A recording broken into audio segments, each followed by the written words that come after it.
할렐루야. 우리 앞에 뒤에 인사하겠습니다. 오늘 스타일이 괜찮으십니다. 우리 인사하겠습니다. 오늘 스타일이 참 괜찮으십니다. 네. 어떻게 저는 좀 스타일이 괜찮나요? 아멘. 아유. 뭐 좀 달라진 게 있나요? 참 이렇게 관심이 없으셔서 참, 네. 좀 달라 안경 아닙니다. 네.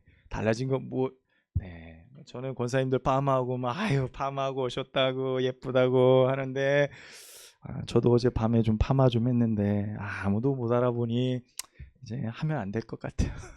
뭔지 모르시겠죠. 네. 하여튼 다음에 알려드릴게요. 자, 우리 제목으로 한 번 더 인사하겠습니다. 그래도 기도해야 할까요? 인사하겠습니다. 그래도 기도해야 할까요? 자, 나라와 인종과 종교를 떠나서 사람이 살아가는 곳에는요, 간절히 바라는 소망들이 있습니다. 인생에 많은 어려움들을 겪고 인생을 거듭 살아가면 살아갈수록 마음속에 이루는 것보다 이루지 못하는 것이 많기 때문에 사람들은 항상 마음속에 이루고 싶은 소망들을 품으며 살아가는 것 같습니다. 그것이 각 종교마다 각자의 어떤 표현의 방식들, 그것이 기도라고 말하면 각자의 표현의 방식들은 다 다르지만 자신의 소망을 담아서 그것이 이루어지기를 간절히 바라는 그들의 하나의 바람의 행위일 것입니다. 우리가 그동안 과거에 기독교가 이 땅에 들어오기 전 불교와 또한 유교가 우리나라를 전체적으로 종교의 어떤 배경으로 삼았던 때에는요, 우리가 많은 기도의 형태들을 볼 수 있습니다. 정한수 떠놓고 아주 달이 밝은 날 30일을 기도하고 과거를 보러 간 서방님을 위해서 열심히 기도하는 그런 드라마에서 그런 것도 우리가 굉장히 많이 보았습니다. 어디에 가보면 돌탑이 많이 이렇게 쌓여져 있고 사람들의 소망이 쌓여져 간다. 높이 쌓일수록 어떻게 해요? 내 소망에 다다를 수 있다. 해외에 가보니까 호수에 동전을 그렇게 많이 던져요. 우리가 잘 아는 트레비 분수 옆에 가면 동전이 얼마나 많은지 사람들이 그곳으로 던져서 내가 원하는 장소에 동전이 탁 떨어지면 내 소원이 이루어질 거야 라는 바람들. 굳이 우리나라뿐만 아니라 전 세계에 그와 같은 약간은 토속적이면서도 샤머니즘적인 어떤 그런 소망을 담은 많은 기도의 형태들을 우리가 발견해 볼 수 있지요. 자, 이런 배경 아래 우리나라도 약 130년이 넘었습니다. 우리나라에 기독교가 들어온 지. 그러면서 이러한 기도의 형태들 안에 기독교가 접목이 되면서 다양한 기도의 형태들이 우리 한국 교회만의 특성으로 세워지기 시작합니다. 대표적인 것이 어떤 거죠? 새벽 기도가 그래요. 새벽 기도가 그렇습니다. 어떤 목사님이 목회하면서 이 새벽 기도만 없으면 목회할 만할 텐데 이 새벽 기도를 도대체 누가 만들어가지고 그냥 힘든가 이런 얘기도 하는 것을 들었어요.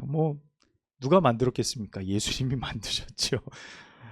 새벽 미명 아직 어두울 때 예수님께서 한적한 곳에 가셔서 기도하시니 이 구절을 뺐어야 됐는데 예수님께서 이렇게 하셨다는 말씀이 있으니 새벽 기도의 창시자는 예수님이다. 물론 우리나라의 길선주 목사님이 가장 먼저 새벽 기도를 하셨다고 하는데 어쨌든 우리나라의 새벽 기도 형태는요, 전 세계의 기독교 교회사 가운데 정말 독특한 기도 문화입니다.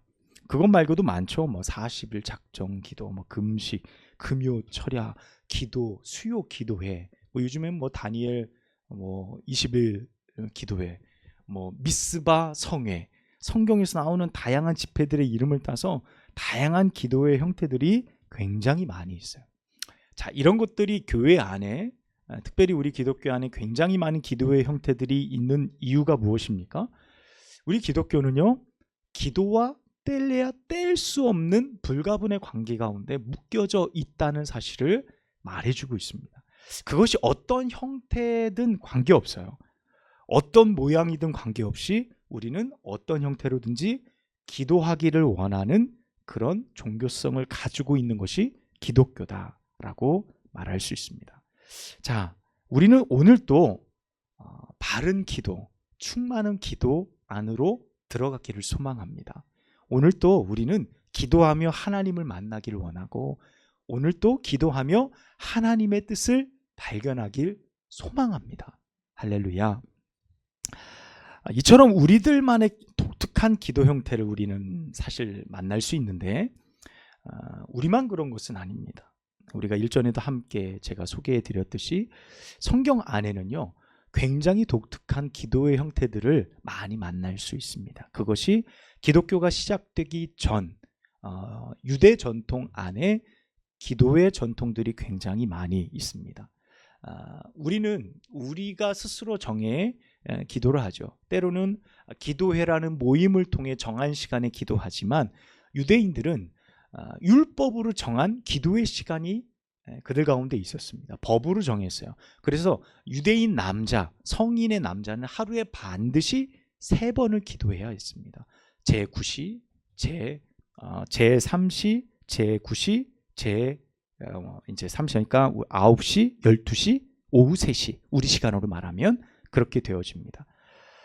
1세기 학자였던 요세푸스라는 사람이 유대인들의 공식적인 기도를 그렇게 규정을 했어요. 그래서 3시와 6시와 9시, 우리 시간으로 말하면 6시간씩 더하면 돼요. 3시에서 6을 더하니까 9시, 그러니까 아침 9시, 그리고 밥 먹고 정오에 12시, 그리고 오후 3시, 이렇게 기도하는 겁니다. 정해진 시간에 유대인들은요, 일을 멈추고 성전에 올라갔습니다. 우리가 잘 알듯이 사도행전 3장에 가보면 베드로와 요한이 성전 미문에서 누구를 일으키는 장면이 나오죠. 거기에 다리가 불편하신, 평생 걷지 못했던 그 안진뱅이를 일으키는 장면이 언제죠? 몇 시 기도죠? 오후 3시에, 오후 3시, 제9시 기도 시간에 기도하러 올라가다가 거기에 성전 미문에 앉아있던 그 사람을 만나고, 내가 내게 줄 건 없지만 뭐 준다 그랬죠? 나사렛 예수 그리스도의 이름으로 일어나 걸어라. 참 멋진 장면이잖아요. 나에게 은과 금은 없지만. 이제 기도하러 올라가다가 그와 같은 놀라운 일들이 일어나는 겁니다. 그래서 9시, 12시, 3시, 그들은 늘 기도했어요. 매일 기도했어요. 그래서 기도가 끝나는 오후 3시쯤 되면 어떻게 됩니까? 하루가 거의 마감되어질 것 같은 시간인 거예요. 그러니까 그들은 기도로 시작해서 기도로 끝나는 삶을 늘상 살아가던 사람들입니다. 그리고 매일 똑같은 기도의 제목을 그들은 기도했어요. 시간이 될 때 토라, 율법을 읽고, 그리고 자기 민족을 선택하신 하나님을 바라보며 이 민족을 향해서 기도하는 것이 9시, 12시, 3시 늘 똑같은 기도 제목이었어요. 하나님, 이 기도를 이루어 주옵소서. 그것을 말씀을 또 읽고 또 읽는 일들이었죠. 여러분, 우리의 기도를 보면 새벽에 혹은 낮에 우리가 형편껏 기도합니다. 그렇죠? 매일 기도의 제목이 바뀌는 분이 거의 없어요. 여러분, 우리의 기도도 어떻습니까? 매일 반복되는 기도가 굉장히 많이 있습니다. 그래서 매일 반복되어져요. 제가 여러분의 기도를 다, 기도 제목을 알 수는 없지만 우리가 대략 무엇을 위해서 기도하죠? 첫 번째, 가족 위해서 기도하겠죠. 건강을 위해서도 교회를 위해서도 기도하고, 전도를 위해서도 기도하고, 물질을 위해서도 기도하고, 직장을 위해서도 기도할 겁니다. 이게 큰 틀 안에서 모든 기도의 제목이 다 들어있어요. 그래서 어떻게 보면 우리의 기도는 어떻죠? 매일 반복되는 기도인 거예요. 매번 반복되는 기도를 우리도 유대인의 기도처럼 반복하고 있다라고 할 수 있습니다. 그래서 우리의 기도가 성경에 나오는 그들의 기도와 매우 닮아 있다라는 생각을 합니다. 자, 그러면 여러분, 반복되는 기도가 우리에게 주는 유익보다는 단점이 무엇입니까? 매일 반복되는 기도가 우리에게 주는 단점이 뭐예요? 몇 년째 같은 기도, 20년째 지금 같은 기도 하고 있어. 아직 응답되어지지 않은 많은 기도.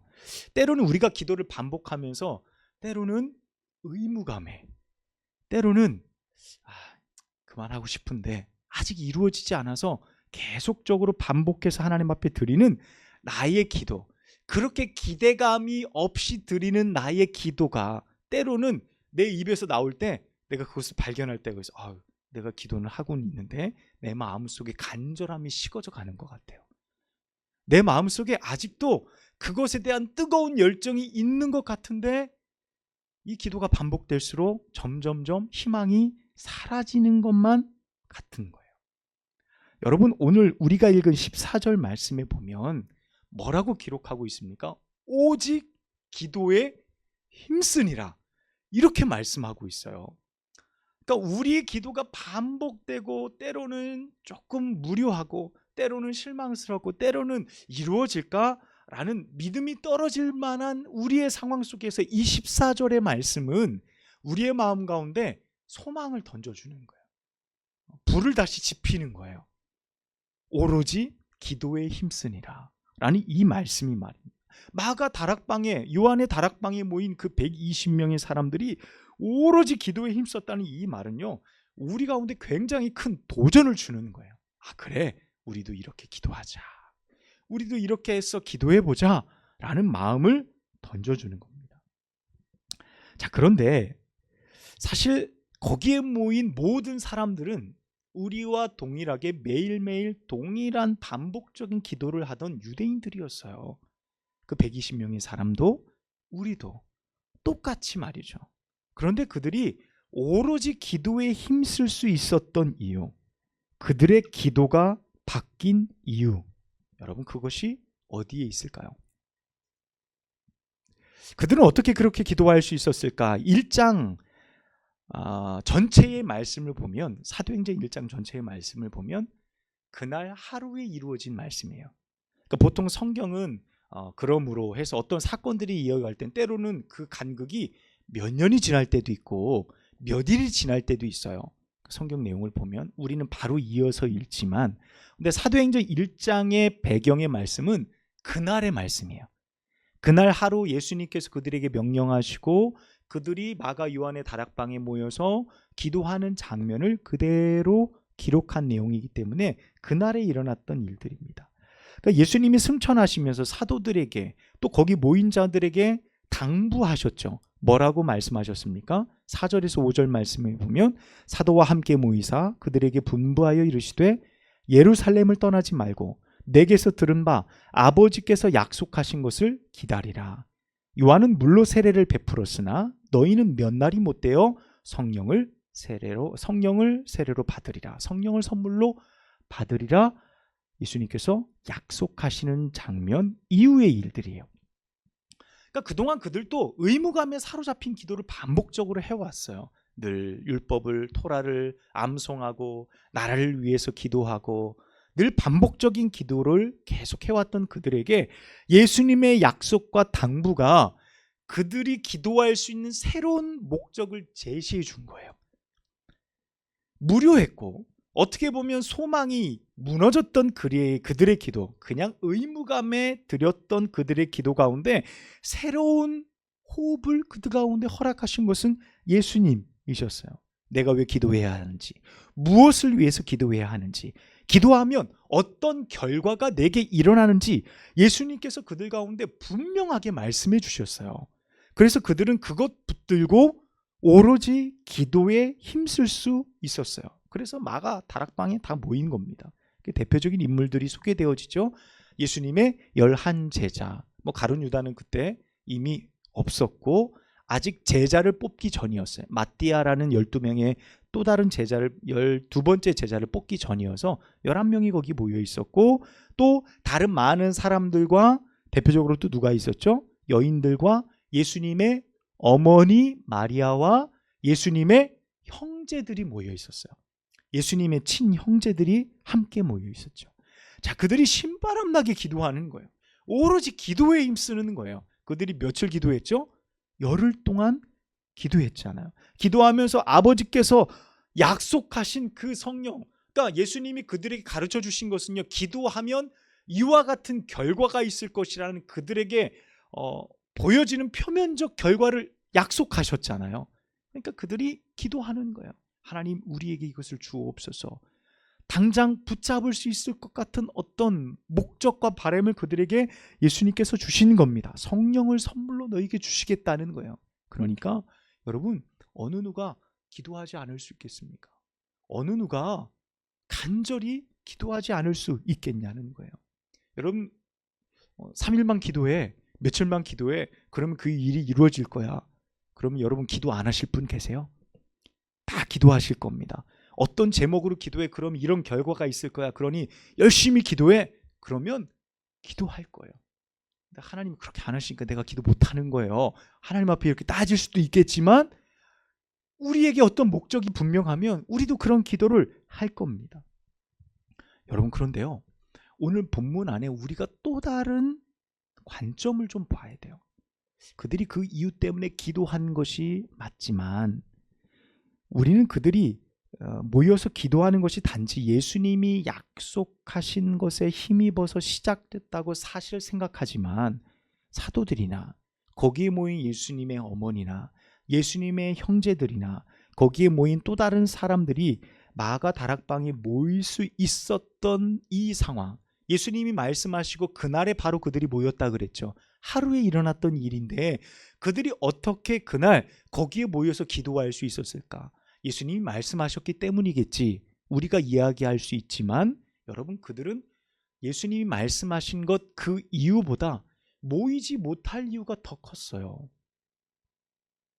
그들이 기도하기 위해서 모여야 될 이유보다 모이지 못할 이유가, 외적인 환경들이 더 많았다는 겁니다. 여러분, 그것이 오늘 본문 안에 기록이 되어져 있습니다. 여러분, 예수님이 뭐라고 말씀하셨죠? 처음에 14절에 시작할 때 뭐라고 말씀하셨어요? 잠깐만요. 예수님께서 그들에게 가장 먼저 이야기하신 것이 4절입니다. 4절에 보면 뭐라고 말씀하셨냐면 사도와 함께 모이사 그들에게 분부하여 이르시되 어디 떠나지 말라고요? 예루살렘을 떠나지 말라. 이렇게 말씀하셨어요. 우리는 당연히 기도해야 될 거니까 예루살렘 떠나면 안 되지 라고 생각하지만 여러분, 지금 예수님이 이거 언제 말씀하신 거예요? 예수님이 승천하시면서 말씀하신 거예요. 예수님이 옆에 계시면서 야, 같이 기도하자 라고 말씀하신 게 아니라 예수님이 지금 그 말씀하시고 떠나가시는 거예요. 예수님이 잠깐 떠나는 것도 아닙니다. 어디 머물러 가시는 것도 아니에요. 여러분, 떠나시는 거예요. 더더군다나 예수님의 제자들은요, 유대 종교 지도자들에 의해서 쫓기는 상황이에요. 그들이 어디에 있다, 그들이 어디에 모여 있다, 그러면 내가 이들을 죽여야지 라는 상황입니다. 그러니까 예수님도 이미 그들의 손에 십자가에 달려 죽으셨고 제자들 남겨둘 호의를 베풀겠습니까? 베풀지 않겠죠. 제자들도 그것을 모를 리 없습니다. 제자들도 그것이 두려워서 한동안은요, 문 밖에 나가지도 않았어요. 출입하지도 않았어요. 문 닫고 있었죠. 기도는커녕 어떻게 보면요, 예수님 예루살렘 떠나지 마. 예수님, 그런데 지금요 예루살렘 떠날 상황이에요. 지금 예수님 죽였던 저 많은 사람들이 우리에게도 해코지 할 것 같고 우리들 얼굴 너무나 잘 아는데 우리가 예루살렘 안에서 머물러 살아간다는 것이 쉽지 않습니다. 예수님, 우리가 기도하기보다는 지금 잠시 몸을 사리는 것이 우리에게 더 나은 판단일지도 모르겠어요 라는 상황이라는 거예요. 여러분, 이 문제만은 또 아니죠. 예수님 어머니나 예수님의 형제들도 마찬가지입니다. 여러분, 요셉이 먼저 일찍 죽게 되어지죠. 예수님의 아버지. 그래서 예수님께서 어릴 적부터 그 가정을 책임져야 됐고 밑에 동생들도 굉장히 많았다 그러죠. 그래서 그 어머니와 동생들을 봉양한 일들, 이 많은 일들을 장남으로서 예수님께서 하셔야 되는데 예수님이 승천해서 올라가시는 거예요.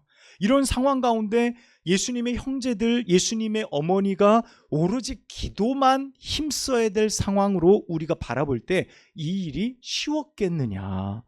그들이 마가 요한의 다락방에 모여서 기도할 수 있는 이 자체가 그들 가운데 쉬웠겠느냐라는 상황도 우리가 함께 볼 수 있어야 한다는 겁니다. 여러분, 이런 상황 속에 놓인 이 사람들의 명단이 오늘 14절 이하의 말씀인 거죠. 오늘 본문에 소개되어지고 있는 그들의 상황 속에서 그들이 어떻게 기도할 수 있을까라는 말씀이라는 겁니다. 여러분, 우리는요, 평안할 때 기도하지 않고 인생의 위기가 닥쳤을 때 기도한다라고 생각해 왔어요. 여러분 동의하십니까?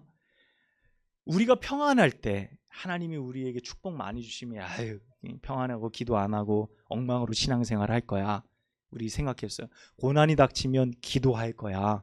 이렇게 우리는 생각해 왔어요. 그런데 사실 우리가 살아온 인생을 솔직하게 고백해 보면 두 상황 다 기도 안 해요. 두 상황 다 기도 안 할 때가 더 많은 것을 봐요. 물론 평안할 때 더 기도 안 해요. 그런데 고난이 닥친다고 반드시 기도하는 것은 아니에요. 그것이 우리들의 모습인 것 같습니다.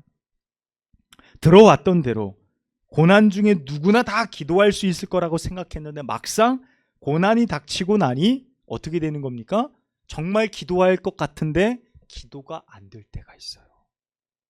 내게 어려움이 탁 닥쳤는데 기도가 안 돼요. 기도가 안 나와요. 하나님을 부를 것 같은데 이 상황 되면 누구 어떤 권사님이 들려준 간증에 의하면 목사님이 들려준 간증에 의하면 거기서 예수님을 만나고 기적 같은 사건이 일어날 것 같은데 기도가 한마디도 안 나올 때가 있다는 거예요. 여러분, 그것이 어떻게 보면 지금 마가 요한의 다락방에 모여있는 그들의 상황일 수 있었다는 겁니다. 그런데 여러분, 쉽지 않은 이와 같은 현실을 넘어서서 그들은 어떻게 기도할 수 있었을까요? 여러분, 그들은 어떻게 그 상황 가운데 기도할 수 있었을까요? 여러분, 우리의 기대가 무너지고요, 여전히 해결되어지지 않는 많은 문제들 앞에서 우리는 늘 이 문제와 상황이 언제쯤 물러갈 수 있을까를 생각해 봅니다. 우리와 동일한 상황 속에 놓여있던 저 마가 요한에 모여있던 120명의 사람들, 우리는 그들의 뜨거운 외침을 기억해 봐야 돼요. 그들이 모여서 어떤 기도했을까요? 밖에서는 자신들을 해코지하려고 수많은 사람들이 예의주시하고 있는 상황, 예수님은 떠나가신 상황, 그들은 어떻게 보면 홀로 남겨진, 버려진 상황처럼 보여질 수 있는데 예수님의 약속, 말씀 하나 붙들고 그들이 그곳에 모여 오로지 기도에 힘썼더라. 할렐루야. 자, 이렇게 기도했던 그들의 삶을 우리는 기억할 수 있어야 되는 거예요. 환경, 조건, 기도할 수 없는 수많은 조건들을 뒤로 하고 함께 모여 기도했던 그들을 우리는 기억해 봅니다. 허락하신 약속 붙들고 끝끝내 성령을 뜨겁게 구하며 선물로 받았던 그들의 모습, 더 이상 두려워서 숨지 않고 상실감에 빠진 우리의 모습이 아니라 세상을 향해 담대히 복음을 전하는 사람들로 바뀌었던 우리 믿음의 선배들이 드렸던 그 뜨거운 기도, 여러분, 우리의 인생의 걸음에서 반드시 회복해야 될 기도인 줄로 믿습니다. 여러분, 왜 내가 울어야 하는지, 왜 내가 지금 한숨을 쉬며 답을 찾고 못하고 있는지, 그럼에도 우리는 그 상황 속에서 왜 기도해야 하는지, 여러분, 오늘 우리는 하나님의 말씀을 통해 그 답을 발견하게 됩니다. 그 답은 무엇입니까? 예수님께서 약속하신 그 약속 때문인 줄로 믿습니다. 우리가 하나님의 말씀을 통해 읽는 수많은 말씀들을 통해 내게 주시는 하나님의 약속인 줄로 믿습니다. 내가 어려울 때, 내가 두려울 때, 내가 여전히 반복되는 기도 속에서 무료함을 느낄 때도 우리는 여전히 하나님의 약속 붙들고 기도할 수 있어야 한다는 거예요. 여러분, 그 약속 뒤에 무엇이 있는 겁니까? 하나님의 놀라운 응답과 결과가 그 가운데 기다리고 있기 때문에 그렇다는 사실입니다. 우리의 인생을 뒤바꿔 놓을 놀라운 사건이 기도를 통해서 일어났다는 사실을 오늘 본문을 통해 우리가 발견한다면 여러분, 얼마든지 나의 인생의 수많은 어려움들과 문제들 기도를 통해 하나님께서 해결하여 주실 줄로 믿습니다. 사랑하는 여러분, 우리 인생의 고난과 아픔과 침묵, 불가능, 깊은 좌절, 이와 같은 환경 속에서도 우리는 여전히 기도해야 할까요? 우리는 여전히 기도해야 합니까? 여러분, 여기에 여러분 우리가 아멘 할 수 있기를 축복합니다. 그곳에서 그 어려운 환경 속에서도 엎드려 기도할 때 여러분 그곳에서 주님을 만나게 되실 겁니다. 기도하겠습니다. 하나님 아버지 감사합니다. 오늘 우리가 그 어떤 상황 속에서도 기도해야 될 분명한 이유가 예수님의 거룩하신 약속, 하나님께서 우리에게 주신 말씀을 통해 약속하신 그 약속을 붙들고 나아가기 때문임을 믿습니다. 아버지, 나의 상황을 넘어 하나님 바라보게 하옵소서. 내 삶을 넉넉하게 바꾸실 하나님의 역사를 우리가 믿음으로 바라봐 하나님 어떤 상황 속에서도 엎드려 기도할 수 있는 저희들 모두가 되어지도록 축복하여 주옵소서. 예수님의 이름으로 간절히 기도합니다. 아멘.